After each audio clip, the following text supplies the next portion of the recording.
Um,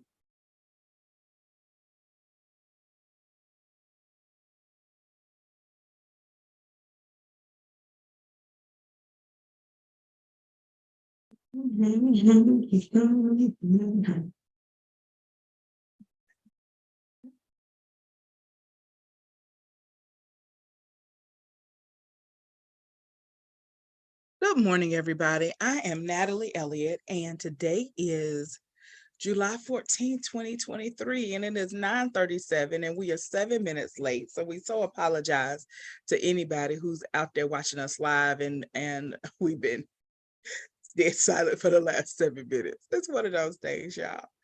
All right, in our last 23 minutes we have with you, Jessica's going to talk to us today about coming out as poly. And so I think as a therapist, we've been seeing non-traditional relationships, consensual non-monogamy, and polyamorous relationships increase in our culture.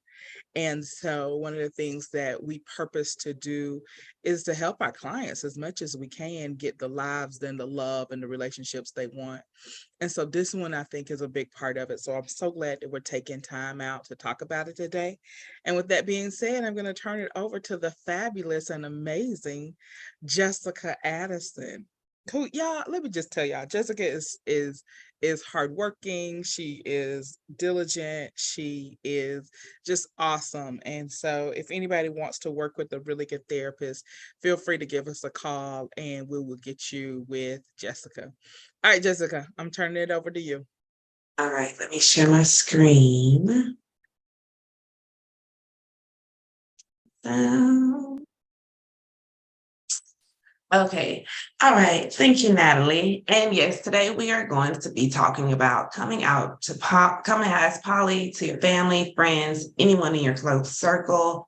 But before you start that conversation, I want you guys to really be equipped of knowing who you are and what kind of relationship you're in, so you know what you're talking about and you can stand firm and confident on what you're talking about. So when you think of poly, a lot of people think of swingers and we're just all having orgies and things of that nature. They don't think Mhm. it's really serious. So there's the Right. different types of polyamorous relationships. So I'm going to go through a few of those, and you can kind of see where you fit in it. So you can kind of put a label to what you're in.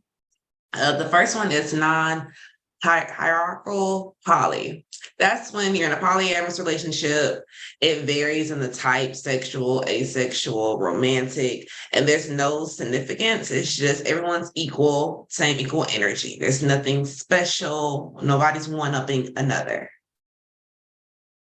The next one is polyfidelity. That's when you're in multiple primary relationships and multiple primary partners, and you are committed to each and one of those partners.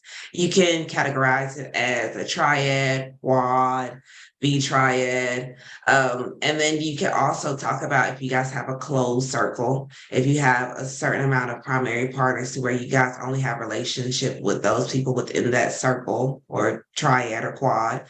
And also if you guys have an open type of relationship to where you have your primary people, but sometimes you guys kind of venture out and get other partners as well. We also have the solo poly. If you're just out here living life, you're by yourself, you go hook up with couples, you have no problem with it. You don't want a primary partner. You're just out here free as you want to be.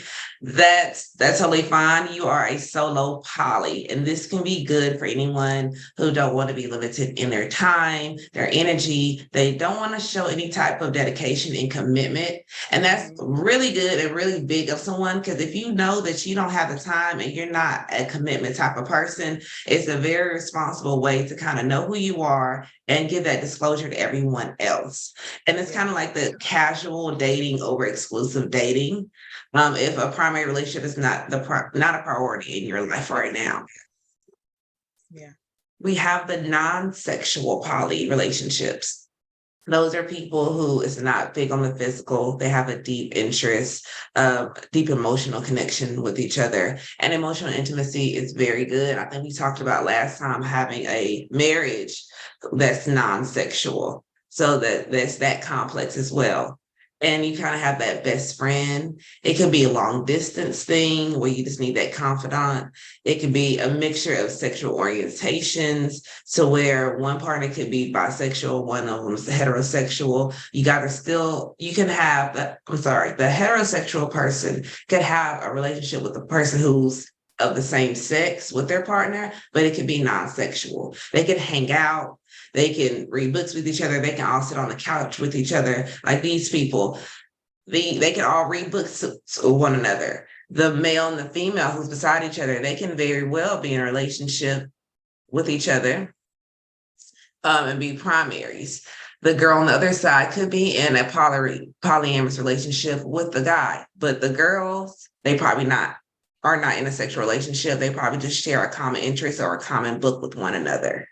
So it can be flirting, touching, anything but sexual. You can be in a monopoly relationship. That is when you and your primary, you guys are committed to one another. You're in a monogamous relationship. One of those partners are poly, one isn't. So it's a combination of both, where one person can have an additional partner. Mhm. Why would you choose a monopoly relationship? Some people think that's just like a gateway just to cheat. You can have different sexual orientations, like what we talked about before. It can be like a disabled, non-disabled dynamic. One can have a low libido, one can have a high libido, kinky, non-kinky. If you're not into a certain kink with your primary partner, but they find that in another partner, and you can let them explore, fulfill that need. It can be just as well as that. And one can be celibate and the other one can have a sexual relationship with someone else. If you're not comfortable in having sex right now, but you're comfortable with your partner fulfilling that need, you can be in a monopoly relationship. I want to add one thing to that, because Mhm. it can definitely be all of those things. But I found sometimes like one partner might just be really, really busy or deployed. So Mhm. if you are in a relationship and your partner literally deploys for 2 years at a time, 18 months at a time, 1 year at a time, then you may be open to having another partner that's in your country, Yeah. or I've known people who've done it during very high stressful times. Like, I'm in the middle of my PhD program, I still have this full-time job, and I have to do this internship. Like, I love my partner, I want to be in a relationship with my partner, but there's only 24 hours in a day, and I do need to sleep about 6 of them.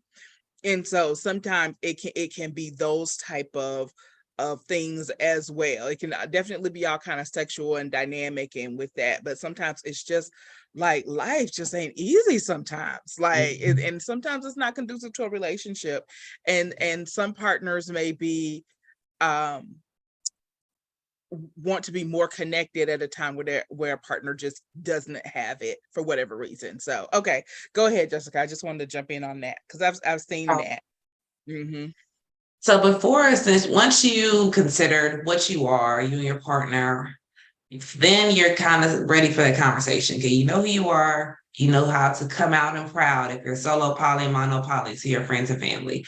So things you can kind of consider before the conversation is, what are you anticipating in this conversation? Do you want understanding? Do you want them to see you in a different light and respect that and honor that? Do you want them to kind of welcome your other partners with open arms? What are you wanting out of this conversation? And then a lot of stigmas about poly. A lot of people turn their nose when you say polyamorous. So, what stigmas do you feel like you're going to have to defend in coming out as poly and be ready for that? And later on, we're going to be talking about getting ready for any and every reaction from those loved ones. How much of your relationship plays in your everyday life? Like, is this something that you need a conversation in general, or is this something that you can kind of keep to yourself? Hmm. So with that, there are pros and there are cons of coming out. To be real, I don't want to tell you guys there's nothing wrong about coming out, because you are going to come across a lot of backlash. So first, the for coming out is being free from secrecy, not feeling like you have a chip over your shoulder. You have this hidden secret that you're hiding from everyone, because you're not going to be your full self if you know you're hiding something, no matter how good of a poker face you have. You can take this time to educate your family and friends about polyamorous so they can kind of break those stigmas that they had prior to knowing what polyamorous was. Like I said, being your true, authentic self, you'll feel so much better and a weight lifted off your shoulders. And if they are cool with it and they're open to it, you can build your support system even more. Have more people who support you and your partner and whatever polyamorous relationship that you decide to have.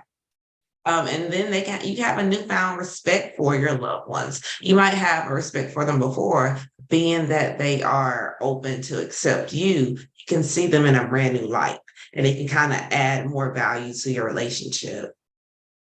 Now, the cons could be stopping any forms of misunderstanding from others. If you're in a primary relationship and you and your partner decide to be poly and you don't tell your loved ones, those two partners might be at a grocery store. And your Aunt Agnes might see that and text you like, I saw John with another woman and they were kissing and hugging. And do you know about this? And you guys might need to have a talk. And you already know about the partner. So if nobody in your family knows, they're going to think there's some infidelity involved.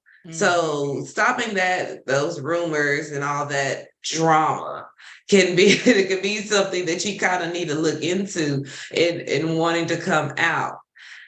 Change of a family dynamic and with your friends. You might have a close friend and then coming out as poly, they might not want to hang out as much. Their body language, the way they text you back might be different because they're not keen, they're not agreeing with your lifestyle. And a lot of times that happens, and a lot of times when you come out, not even as poly, the whole dynamic can change. And worst case scenario, you could lose that relationship. Someone who you've been knowing all your life, family or friends, they might not can conform to the lifestyle you have. They might not be welcome into your partners. They might not even want to be around you. And we're later going to talk about how we can cope with that, but that relationship might be lost. So guess who's coming to dinner? With that, That was really good. Go ahead. I'm sorry. I just love that. All right. I'll let you know what tools you can bring to that dinner or, living room, wherever you go to come out. And side note, I recommend, because there's going to be a range of emotions, don't do it in a public place. I'd rather you be in the living room and not even on the phone. If you want to do a Zoom conference, you can do that if distance is in the way. But don't do it in a public place because we don't know what's going to happen. Right. Okay, so with that, the tools to come out as poly, we have 5 of them. First one is deciding who deserves a conversation. First, we have to think about who are we going to come out to? Yeah. Look at the criteria of that person. Like, are they an open-minded person? Are they super religious? Are they a Bible thumper? Do you guys always get into like arguments all the time about the simplest things? Do they have an open mindset? Mm-hmm. How influential is this person in your life? Like we talked about Agnes. Is this a family member to where you guys don't even talk when you have cookouts at family reunions on Thanksgiving? They're just somebody you're related to. Do they really need to know what's going on in your life? Mm-hmm. Probably not. Probably not. And I want to go deeper on that for a second, because if they disapprove, what does that mean? So if I'm renting a house from my aunt, and then I tell my aunt, yeah, this is my new girlfriend and this is my new boyfriend, and we all gonna live in the house together, she could be like, I don't want that saying in my house, y'all got to move out. And so I think like you really do need to think, who am I disclosing to and what are the ramifications in that? Like, we're in the South, we're in the Bible Belt. And some of you guys may be hearing this from other states, but there's some religious tones that run through our culture that I think we have to be aware of. And then there can be still some kind of extreme reactions to things that we do. So, okay, thank you. And then just to talk about that, I know we're going to touch on a little bit later, like that person who disapproves and not approve you for like housing. And since we're in the South, a lot of realtors are like really religious. So the word of mouth of don't rent to these people, that's a very real situation that also happens as well. So kind of be mindful of who Mm-hmm. you come out to, and are you guys even close? Yeah. Okay, so tool number one, come on, is deciding who deserves a conversation. Okay. Tool number two is decide what is relevant information. If this is just a sexual relationship that you do on the weekend or when you're out of town, there's no need to have a conversation because it's not that deep. Nobody wants to know what your mom and dad don't want to know about your sexual endeavors. They really don't care. Now, if this is a They might care, type but of, they don't need to know. they don't even know the details of how you was, how many people, what night. They don't want to know all that. Right. Right. Now, another polyamorous relationship that I didn't touch on in the previous slides that I want to touch on is if this is a relationship where there are children, you have children, you're in a polyamorous relationship with other people who have children, or even if they don't have children, if you want them to be influential and help out with your children, this might be categorized as an extension Mm-hmm. of your family, if you will. Now, if that's the case, it's definitely needed because we need to know who is all part of our village before poly and after poly. And Mm-hmm. sometimes those people might need to, like when you co-parent, they might need to work together when you have something going on. Mm-hmm. They might need to bond together. So it's this discussion that needs to be made. And you need to know who's coming to dinner. So you know how many people to account for at the table. Right. And I want to jump in and educate on that for a moment because I think a lot of people be like, y'all gonna do poly in front of the kids, y'all gonna like da da da Mm-hmm. da, y'all are gonna Yep. damage the kids. It's called defects. And the studies actually show kids in polyamorous families do really well. And that is because there's more support. So when mom number one gets tired or she gets stressed or she gets short-tempered, she can tag out and tag mom number two in. Mom number two can tag out and get daddy number one. Like there's literally like more support, more oversight. Usually sometimes there's more resources. And so the kids in those families actually do really, really well. But I think our gut instinct, especially people who grew up in very conservative households, will say, oh my God, the kids are going to be damaged. And I just need to know the research says that is not true at all. That is not true at all. It's more people in the household, more people to watch the kids, more people to do things with the kids, more people to give the kids attention. So, okay. All right. I just want to make sure people know that. Okay. All right. We got 5 minutes left, Jessica. So I think we're going to do tool number 3, and then we're going to have to leave the people waiting for the next 2 tools. Okay, go ahead. Okay, so tool number 1 and 2. Tool number 1, deciding who deserves a conversation, and tool number 2, when you have a conversation, what is relevant information. Tool number 3 is be honest.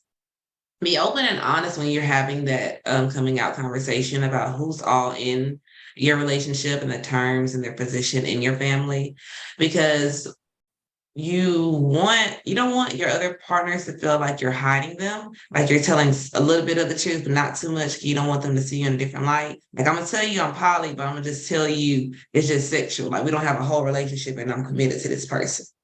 So that goes to like the polyfidelity. If I'm in a polyfidelity relationship, and we talked about that is when you have multiple primary relationships, I'm not gonna play you like you just a kink to me. You're not in my family. You don't spend time with my kids, because that can be a whole nother can of worms that you're gonna open up in your relationship. So if you're gonna come all out. Be open and honest about who you are, who's in your life, who's in your kids' life, who's going to be in your family's life as well, because it's like they're getting new people in their life too. They're adding more people to the family tree. So be open and honest. I want to that pulls up a point for me that I don't think a lot of poly people are thinking about is, okay, if we're going to do something like polyfidelity where everybody's equal, when it comes to legal matters, we still got to have a point person. We can't have 5 people making the final decision. We still got to have a point person. And so I want people to sit down and get clear on that. Okay. And it might be different people in different areas. Okay. This is the point person on financial matters. This is the point person on medical issues. This person has my power of attorney for this, but kind of get really clear on what those things are. And then also, if we're going to come out to the family members, friends and family, they need to know, I've designated this point person as my medical point person. So if something happens, everybody, they have the final decision, and kind of be real clear, because that's when stuff get messy. We don't know who in charge or who's the point person, and you got 5 husbands. So what does that mean? Who gets I'm being a little facetious, so hopefully to make you laugh. But like, these are really kind of things that we run into and we don't think about.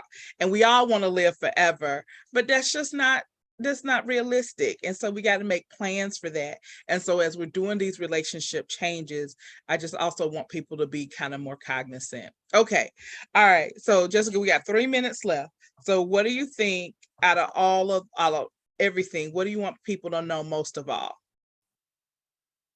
All 3, I would say deciding who to come out to, it will be for me, because I feel like when you know who to come out to, being honest will be easy. Wanting to reveal everything, all relevant information will be easy, because that's someone who you trust with the information. And when I say decide who to come out to, I don't want to sound contradictory, because we said be open and honest and don't hide, but you have to protect your peace in all aspects. Yeah. Because it's not worth it. It's not worth the headache. If I don't talk to you about anything else, I'm sure not gonna talk to you about something personal, a new lifestyle that I've taken on. No. No, I mean, and even outside of poly relationships and consensual non-monogamy, I have sometimes just regular couples, like heterosexual couples in the office, and they've disclosed something about their lives to a family member. Why did you tell them that? Like this is your relationship.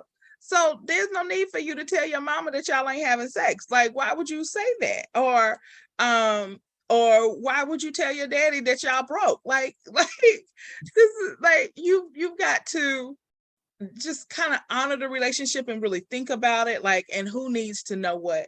And so really be contemplative, very thoughtful over, okay, who needs to know and why do they need to know? And I think all of us has something inside of us that wants to please our family and please our parents and everything. So I just want everybody to take a breath. Like, what am I doing? Why am I doing it? Like, what's the purpose? What's the reason? How's this going to serve me? How's it going to serve us with that? Okay. We can tell them we have if nobody has signed up already for the meetup group that we have. So we can let them know the other tools about being poly tomorrow at 11 o'clock. Right. Okay.